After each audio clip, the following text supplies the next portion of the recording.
అగ్రకుల ఎమ్మెల్యేలు తప్పులొదిలి ఒక దళిత ఎమ్మెల్యే మట్టి కుంభకోణం అంటూ ఫ్రేమ్ వేసి మీడియాలో చూపిస్తున్నారని మీడియా ప్రతినిధులతో గంగాధర్ నెల్లూరు నియోజకవర్గ ఎమ్మెల్యే డాక్టర్ ఎంవి థామస్ రచ్చకు దిగారు.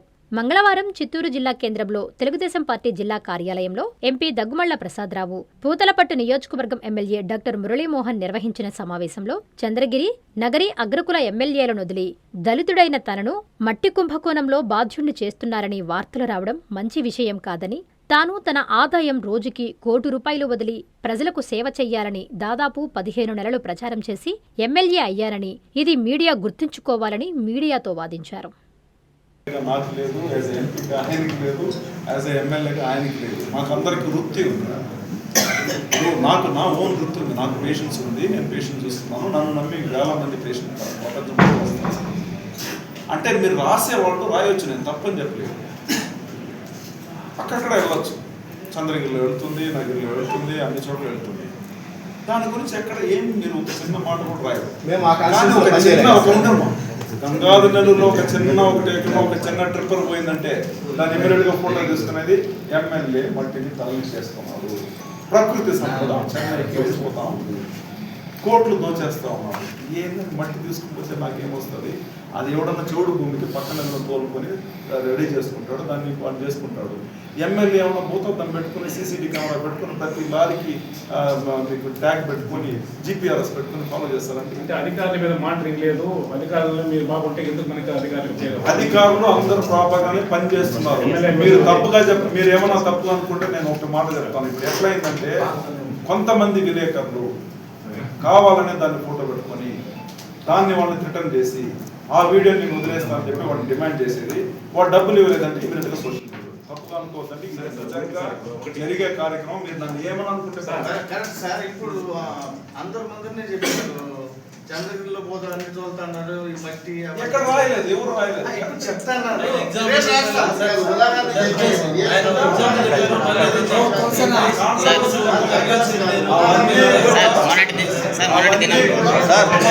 సార్ ఒక నిమిషం సార్, మీరు సార్ జర్నలిస్టుల పైన సార్ ఒక నిమిషం సార్ సార్ సార్ ఒక నిమిషం సార్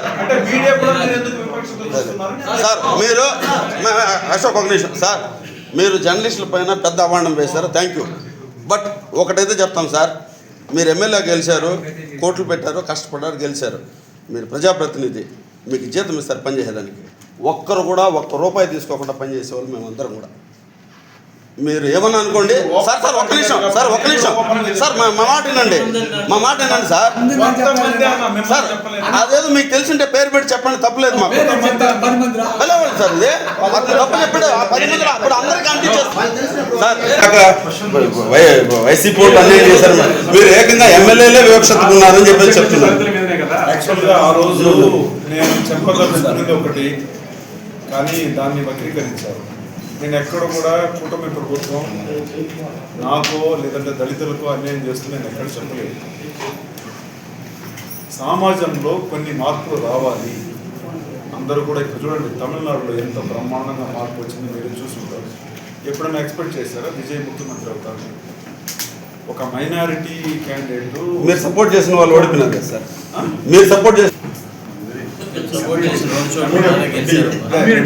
చేసినామో సపోర్ట్ చేయండి అనేది కాదు, ప్రజలు వచ్చి వాళ్ళతో మార్పు రావాలి. వాళ్ళు ఏం కోరుకుంటారో అదే అన్నమాట. అది మేము కూడా రెస్పెక్ట్ ఇస్తాం వాళ్ళకి. మేము కూడా దాన్ని పరిగణలోకి తీసుకుంటాం. నేనేం చెప్తున్నానంటే, ఇప్పుడు అన్ని నియోజకవర్గంలో కానీ లేదా జిల్లాలో అక్కడక్కడ మీరు చెప్పినట్టు జరుగుతుంది. అది ప్రభుత్వానికి సంబంధం లేదు. ఇప్పుడు ఓపెన్గా చెప్పాలంటే మిమ్మల్ని ఒక క్వశ్చన్ అడుగుతాం. ఇప్పుడు ఇక్కడ బీసీ ఎమ్మెల్యేలు ఉన్నారు, ఎస్సీ ఎమ్మెల్యేలు ఉన్నారు, ఓసీ ఎమ్మెల్యేలు ఉన్నారు, ప్లస్ ఓసీ ఎంపీస్ ఉన్నారు. మీరు ఏదైనా ఆర్టికల్ రాసేటప్పుడు కూడా మీరు రాసేటప్పుడు కూడా ఎక్కడైనా ఏదైనా జరిగితే రాసేటప్పుడు కూడా ఎక్కడైనా వేరే వాళ్ళ గురించి మీరు ఎక్కడైనా రాస్తున్నారా? తప్పు చేస్తే ఎవరైనా రాస్తాం సార్. మేమేం తప్పు చేయలేదే. ఓకే సార్, జరిగినటువంటి తప్పని చెప్పడం కానీ మేము సార్ ఒక ర్యాంకింగ్ పెట్టారు. నేను చెప్తాను, ఈ ఉమ్మడి జిల్లాలో ఎస్సీలుగా ఉండే మేము ఎక్కడ కూడా ఏ అవినీతి చేయలేదు. మేము అవినీతిలో మీరు తీసుకున్నామంటే మేము 0% కింద ఉన్న ఉమ్మడి జిల్లాలో. సార్ అది యూట్యూబర్స్ ఉండండి మా, నేను చెప్పింది యూట్యూబర్కి నేను చెప్పింది. దాన్ని ముఖ్యమంత్రి గారు ఎందుకు వస్తారు, దీనిలో లోకేష్ అన్న గారు ఎందుకు వస్తారు, కూటమి ప్రభుత్వం ఎందుకు వస్తారు నాకు అర్థం కాదు. ఇప్పుడు ఎలా పోతుందంటే, ఇప్పుడు ఒక ఏంటి సర్వే ఆర్ఎస్ సర్వేనా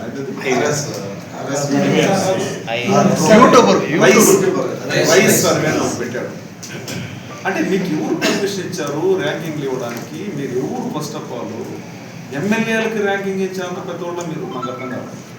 ఎమ్మెల్యే అనేది అంత ఈజీ నాకు గెలవడం. నేను హాస్పిటల్ వదిలేసి దగ్గర 15 నెలలు రోడ్డుగా వీధి కుక్క కూడా తిరగదు, ఆ విధంగా తిరిగాను. అడుగు వీడు గుండె ఎవరు ఉన్నాడు నాతో, వాడు కలరే మారిపోయినాడు. నాకు తిరిగి కలర్ చూడట్లా, ఆ కలర్ ఇంకా బెటర్గా ఉంది, దానికంటే ఇంకా 200% నల్లగా అయిపోయినాడు. ఎందుకు అయిపోయినాడంటే 15 నెలలు మేము ఒక్క ఇల్లు కూడా వదలకుండా డోర్ టు డోర్ క్యాంపెయిన్ చేశాం. నాకు ఒక రోజుకి నీకు ఓపెన్గా చెప్తాను, నాకు ఇన్కమ్ ట్యాక్స్ వస్తాను. ఒక రోజు నా కలెక్షన్ 1 కోటి రూపాయలు. ఏసీలో కూర్చొని పేషెంట్ అంతా చూడడం వదిలేసి నేను రోడ్డుకు వచ్చి ప్రతి ఒక్కటి కూడా అందరినీ సామాజిక వర్గాన్ని కనుక్కొని పోయి ప్రతి ఇంటికి వెళ్ళి 30 సంవత్సరాల తెలంగాణ కాన్స్టిట్యున్సీని ఛాలెంజ్గా తీసుకొని మేము గెలిపించాం. అంటే నేను పెద్ద తోపనే కాదు. జనాలు నా పైన నమ్మకం, చంద్రబాబు నాయుడు పైన విశ్వాసం, లోకేష్ అన్న పైన విశ్వాసంలో ఈయన వస్తే మంచిగా చేస్తాడు, అవినీతి చేయడని చెప్పేసి మా అందరికి కూడా ఓటేసి గెలిపించాడు. మేము ప్రశాంతంగా తీసుకోబోతున్నాం. గత గవర్నమెంట్లో చూసారంటే ఊరికే మాట్లాడిన కేసులు, నేను పేరు కూడా చెప్తాను, విజయానంద రెడ్డికి ఎన్ని కేసులు పెట్టాడు, అదేవిధంగా మన డిప్యూటీ సీఎంగా ఉన్నాడు నారాయణ స్వామి ఎన్ని కేసులు పెట్టాడు. ఎస్సీల పైనే హైయెస్ట్ కేసులు పెట్టిన నియోజకవర్గం నా నియోజకవర్గం, గంగాధర్ నియోజకవర్గం. ఇది కావాలంటే లిస్టు సాధిస్తాం. సో అంత దారుణంగా మమ్మల్ని అణగదొక్కి మమ్మల్ని కొడితే ప్రజలు వ్యతిరేకమయ్యి చదువుకున్న వాళ్ళు వస్తే మంచి చేస్తారు, ఖచ్చితంగా మనకు అన్ని అభివృద్ధి పనులు చేస్తారని చెప్పి మమ్మల్ని నమ్మి 30 సంవత్సరాల లెగసీని కంప్లీట్గా స్వీప్ చేసి 45,000 ఓట్లలో లాస్ట్ టైం నారాయణ స్వామి మెజారిటీ గెలిస్తే దాన్ని ఈక్వల్ చేసి నాకు 26,000 ఓట్లు మెజారిటీ గెలిపించారు. అంటే 45 + 26 65,000 పైచలకు, అంటే ఆల్మోస్ట్ 70,000 ఓట్లు ప్రభావితం చేశామంటే ప్రజలకి మా పైన ఎంత నమ్మకం ఉండాలని నేను అర్థం చేసుకోవాలి. అప్పుడు మీరు ఒక నాయకుడు, ఒక ఎమ్మెల్యే గురించి మీరు ర్యాంకింగ్ ఇచ్చేటప్పుడు మీరు చాలా కేర్ఫుల్గా బాగా ప్రాపర్గా అనలైజ్ చేసి ఇవ్వండి.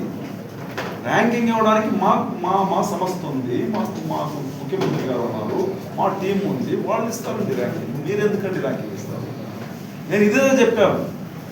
ఆ ర్యాంకులో ఫస్ట్ 3 ర్యాంక్ రావాలంటే నా దగ్గర 5 లక్షల నుంచి 10 లక్షలు డిమాండ్ చేశారు. నేను దీనిదా చెప్పుకొచ్చాను. ముందు మాట్లాడేది కట్ చేశారు, వెనక మాట్లాడేది కట్ చేసి కరెక్ట్గా వాళ్ళకి ఏం కావాలో దాన్ని మాత్రం ట్రోల్ చేశారు. ఎందుకంటే ఈయన మంచిగా వైట్ షర్ట్ వేసుకొని పోతున్నాడు, ఈయన పైన ఒక బురద చల్లాలి, ముఖ్యమంత్రి గారికి ఈయన చెడ్డ పేరు రావాలి ఇంట్లో, లేదంటే లోకేష్ అన్నకి ఈయన పైన కోపం రావాలి, దళితులను తొక్కేయాలి. మీరేదో మంచిగా మమ్మల్ని చేయాలని ఉద్ధరించాలని మీరు ఎక్కడ కూడా చేయడం లేదు. మీరంటే కొంతమంది మేమేమంటుందంటే ఎస్సీని మమ్మల్ని వదలండి, మేము బతకని. ఎన్ని రోజులు మమ్మల్ని తొక్కుతారు? వేరే వాళ్ళు ఏం మాట్లాడినా దాని గురించి ఏం రాయరు.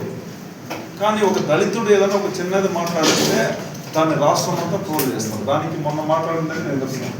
నేనేం చెప్పలేదు, మేము మమ్మల్ని ఎందుకు అడగదొక్కుతారు అదే చెప్పాను. ఈ సబ్జెక్ట్ లో నేను మాట్లాడేది ప్యూర్గా ఈ సబ్జెక్ట్ ప్యూర్గా